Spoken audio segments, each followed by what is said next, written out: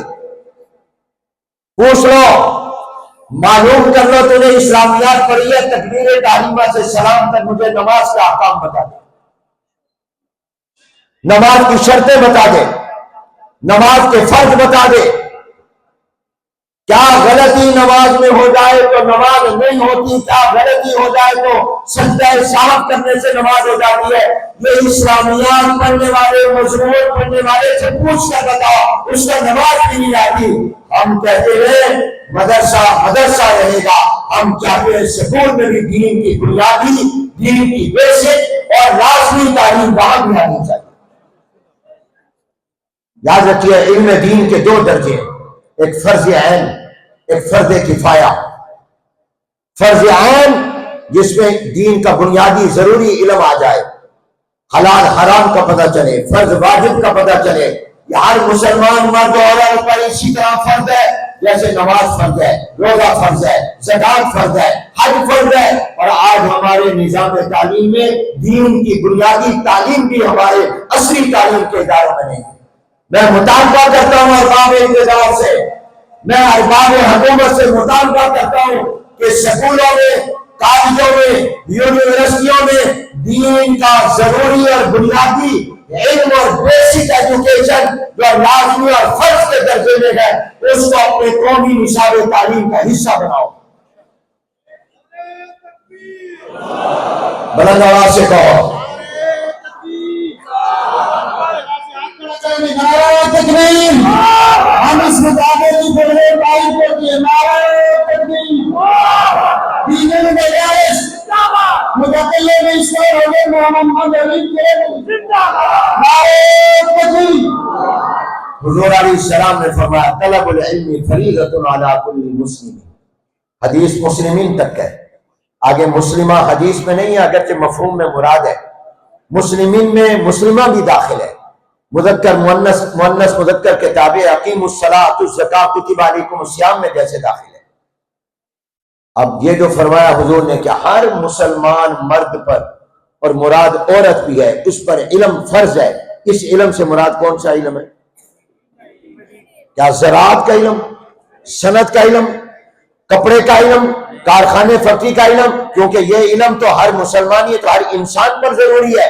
حضور نے آگے یہ نہیں کہا علی کل انسانی، کھیتی باڑی کیسے کرنی ہے، کارخانہ کیسے، جوتے کیسے بنانے، کپڑا کیسے بنانا، یہ علم تو کافر بھی حاصل کرے گا، کیونکہ روٹی کپڑا مکان جیسے مسلمان کی ضرورت ہے، غیر مسلم کی بھی ضرورت ہے۔ روٹی کپڑا مکان کا ضروری علم حاصل کرنا یہ ہر انسان کے لیے ہے۔ حضور کہہ رہے ہیں ہر مسلمان پر، تو ظاہر ہے اس سے مراد وہی علم ہوگا جو مسلمان کے لیے فرض ہے، اور وہ علم کون سا ہوگا؟ وہ دین کا علم ہوگا۔ لفظ مسلم قرینہ ہے کہ یہاں دین کا علم مراد ہے، اس کو حضور فرض کہہ رہے ہیں، جیسے نماز فرض، روزہ فرض، زکات فرض، حج فرض۔ وہ کون سا ہے؟ یہ 16-17 سال کا علم، یہ فرض کفایہ ہے۔ مولوی بننا فرض نہیں ہے، دین کا ضروری علم فرض ہے۔ کیا ہماری حکومت نے قومی اور ملکی نصاب تعلیم میں دین کا فرض درجے کا جو علم ہے، جو لازمی اور ضروری علم ہے، اس کو نصاب میں شامل کیا ہے؟ نہیں کیا ہوا۔ میں مطالبہ کرتا ہوں دین کے فرض درجے کے علم کو قومی نصاب تعلیم میں شامل کیا جائے، بیسک ایجوکیشن کو شامل کیا جائے۔ اب یہ کیا کہتے ہیں، ہماری لڑائی کیا ہے، ہماری جدوجہد یہ ہے، یہ کہتے ہیں مدرسے کو سکول بنا دو، ہم کہتے ہیں، بولو آپ کیا کہتے ہیں، مدرسوں کو سکول بنا دیں؟ اور بتاؤ سکولوں کو مدرسہ ہونا چاہیے کہ نہیں ہونا چاہیے؟ پھر ہم نے جو کہا تھا کہ مدرسے کی رجسٹریشن سوسائٹی ایکٹ کے تحت ہو، وفاقی وزارت تعلیم میں نہ ہو۔ فرق یاد رکھو، لوگ کہتے ہیں تعلیمی ادارہ ہے، وزارت تعلیم میں جائے، یہ کیوں سوسائٹی ایکٹ؟ وہاں تو کارخانے جاتے ہیں۔ نہیں، سوسائٹی ایکٹ یہ جو قانون ہے یہ پرائیویٹ اداروں کے لیے، اس سے ادارہ آزاد رہتا ہے، پرائیویٹ رہتا ہے، سرکاری نہیں بنتا، گورنمنٹ کا نہیں بنتا۔ اسی لیے اس قانون کے تحت صرف کارخانے رجسٹرڈ نہیں ہیں، جا کر پوچھو متعلقہ دفتر سے کہ تمہارے ساتھ کون سے ادارے رجسٹرڈ ہیں، وہ کہیں گے کارخانے بھی رجسٹرڈ ہیں، ہسپتال بھی رجسٹرڈ ہیں، سکول بھی رجسٹرڈ ہے، کئی فلاحی رفاہی تنظیمیں این جی او بھی رجسٹرڈ ہیں۔